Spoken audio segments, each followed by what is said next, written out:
Désordre dans la justice. En janvier 1962, de nombreux Français apprirent qu'il y avait un désordre dans la justice. En effet, le 18 janvier, François, journal qui s'efforce en général de suivre plutôt que de guider l'opinion du Français moyen, publia un éditorial. 3 officiers français qui avaient reconnu avoir torturé à mort une jeune Algérienne venaient d'être acquittés par le tribunal militaire de Paris.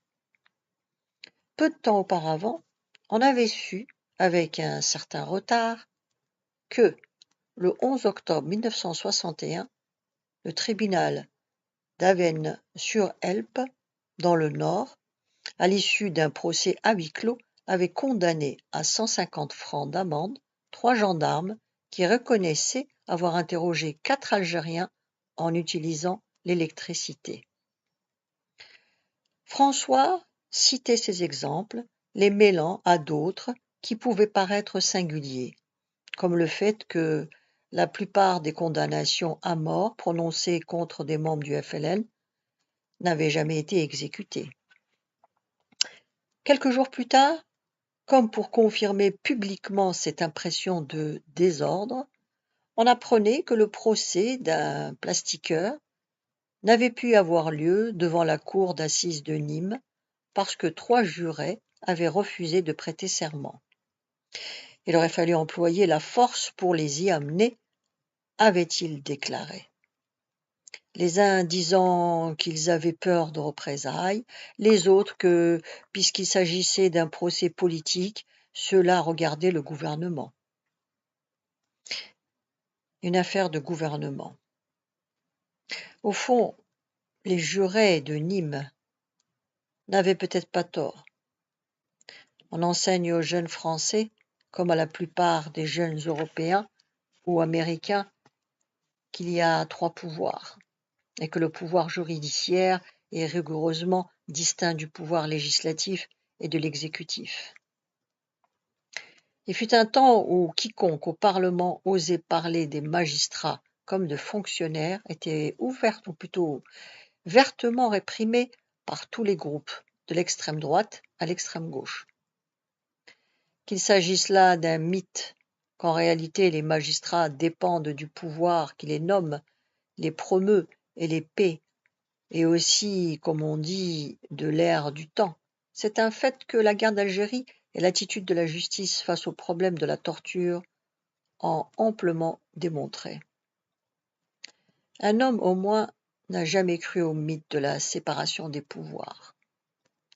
Le général de Gaulle, qui disait le 8 juillet 1961 à propos de l'État, « Pour qu'il soit efficace, il faut que les instruments par lesquels le pouvoir légitime agit dans tous les domaines fassent corps avec lui et à tout moment.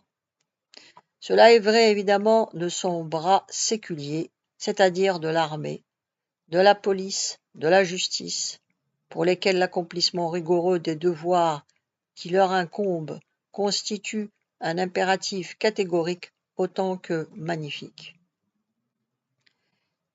Il mettait là sur le même plan le magistrat, le policier et le soldat.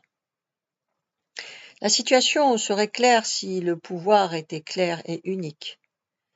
Mais l'étude de n'importe quelle affaire montre qu'en réalité, il existe plus d'un pouvoir et plus d'une justice. Quelques Algériens, les auteurs de la gangrène, sont arrêtés à Paris et torturés par la DST.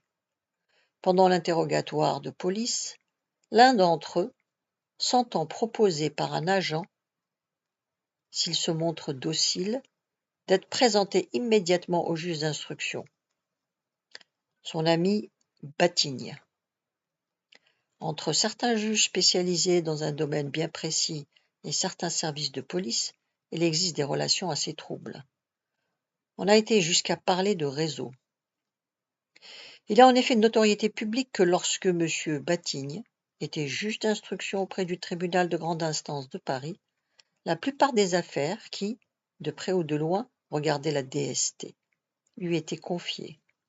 Et pourtant, il y avait à Paris plus de 100 juges d'instruction. Pouvait-il s'agir d'une sorte de spécialisation, en vertu de laquelle certains se consacraient aux problèmes algériens, tandis que d'autres s'occupaient d'escroqueries? Pas du tout. Suivant encore l'Algérien dont nous avons rapporté le témoignage.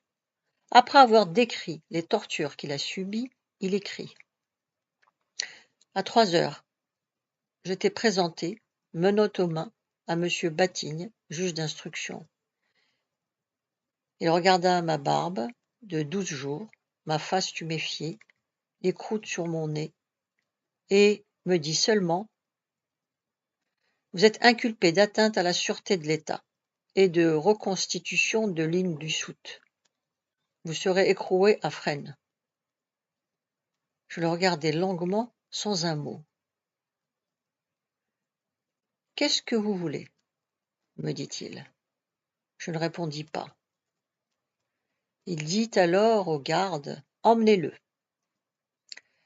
L'auteur du passage cité, Bachir Boumaza, qui fut par la suite ministre du gouvernement algérien, dépose alors une plainte avec d'autres compatriotes. Une instruction est ouverte. Est-elle confiée à un magistrat dont l'impartialité soit reconnue ? Non, elle est confiée à M. Batigne. Celui-ci joue d'ailleurs le jeu. Il cite quelques policiers et, en présence du directeur de la sûreté, lequel affirme solennellement sa solidarité avec ses agents, les confronte avec les plaignants. C'est le moment où la gangrène est publiée et saisie. Le juge d'instruction part en vacances puis revient à Paris à l'improviste pour quelques heures et signe, le 7 août 1959, une ordonnance de non-lieu. Justice électronique, trancha Casamayor. Le non-lieu était difficilement justifiable puisque l'un des plaignants, Mustapha Francis, avait été hospitalisé pour boursouflure de la tête. Pour le médecin de l'hôpital, la nature traumatique de ces lésions ne faisait aucun doute. Pour les policiers, l'explication était tout autre. Mustapha Francis avait contracté les oreillons.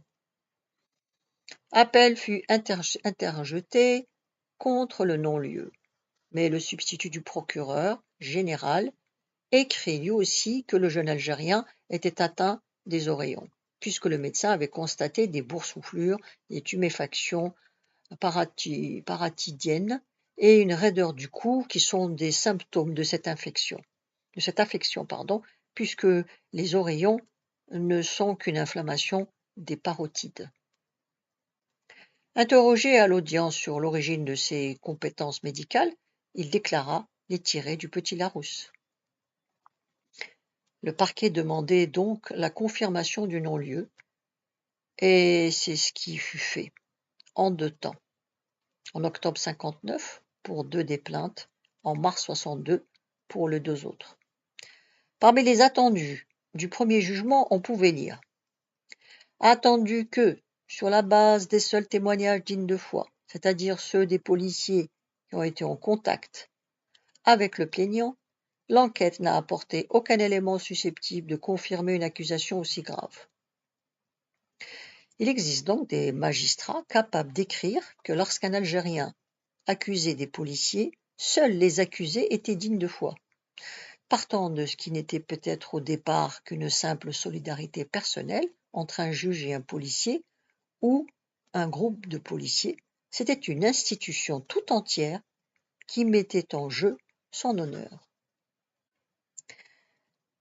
13 ans après l'affaire de la rue de Saussay, le magistrat qui avait instruit toutes ces affaires, y compris la plainte déposée contre l'éditeur de La Gangrène, décoré et ayant bénéficié d'un avancement, est désormais à la retraite. Lancé à grand renfort de publicité, un livre évoque ses souvenirs, qu'il associe tantôt au monde des truands, tantôt à celui des détenus politiques.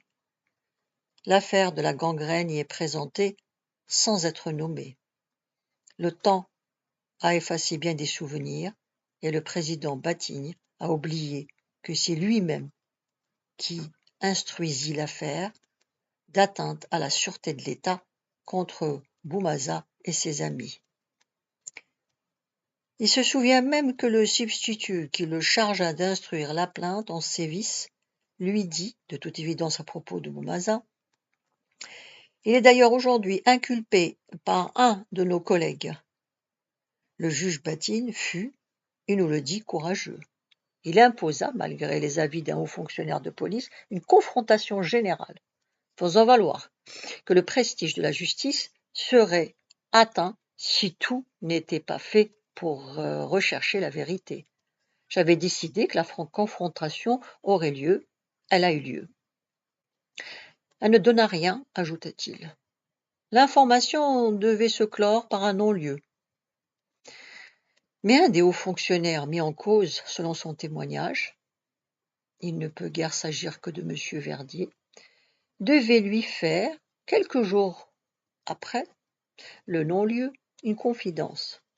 Quand j'apprends le dépôt par un FLN entendu dans nos locaux d'une plainte pour violence, j'appréhende toujours qu'elle ne soit fondée. Une affaire comme celle que nous venons de rapporter a-t-elle une valeur exemplaire quant au rapport entre pouvoir et politique et justice? Pour que la justice soit administrée dans des conditions à peu près normales, il faut que la loi, les tribunaux et les procès eux-mêmes ne soient pas, pour ainsi dire, de circonstance. Et pourtant, dans ces trois domaines, on a pu assister à des innovations exorbitantes pendant la guerre d'Algérie, en particulier sous le gouvernement du général de Gaulle. D'abord, des lois de circonstance, dans lesquelles le Parlement n'a pas à intervenir en vertu de la délégation des pouvoirs à l'exécutif. L'ordonnance du 4 janvier 1960 supprime la distinction entre atteinte à la sûreté intérieure de l'État et atteinte à la sûreté extérieure de l'État. On peut ainsi frapper les Algériens en qualité de citoyens français des peines plus graves prévues pour le second type de délit. Dès que paraît la déclaration sur le droit à l'insoumission dans la guerre d'Algérie, dite déclaration des 21, dans laquelle il est dit entre autres « Nous respectons et jugeons justifié le refus de prendre les armes contre le peuple algérien ». Une ordonnance modifie aussitôt la loi sur l'incitation à l'insubordination. Dès qu'un avocat, maître Vergès, a une attitude insolente, entre guillemets, au cours d'un procès, une loi est immédiatement promulguée qui modifie la loi précédente selon laquelle un avocat ne pouvait être l'objet de sanctions au cours d'une audience. Ce n'est plus un article du Code pénal, c'est l'ordonnance anti-Vergès. En second lieu, les tribunaux de circonstance. L'évolution de la justice française fut marquée par la multiplication des juridictions d'exception. En vertu d'une ordonnance du 7 octobre 1958, c'est aux tribunaux militaires qu'incombent les procès des membres du FLN et des Français qui leur apportent leur aide. Au lendemain du putsch des généraux, un haut tribunal militaire et un tribunal militaire spécial sont créés pour juger les responsables selon leur degré de responsabilité.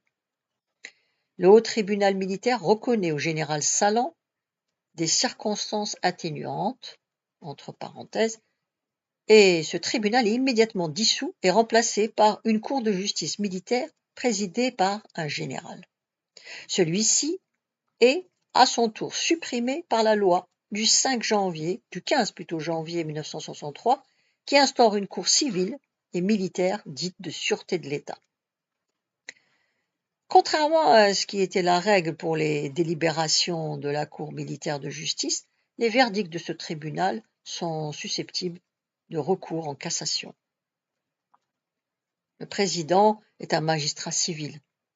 Mais la loi qui crée la Cour de sûreté de l'État autorise, d'une manière assez vague, la garde à vue des suspects pendant 10 jours et sur requête du ministère public, prolongeable jusqu'à 15 jours.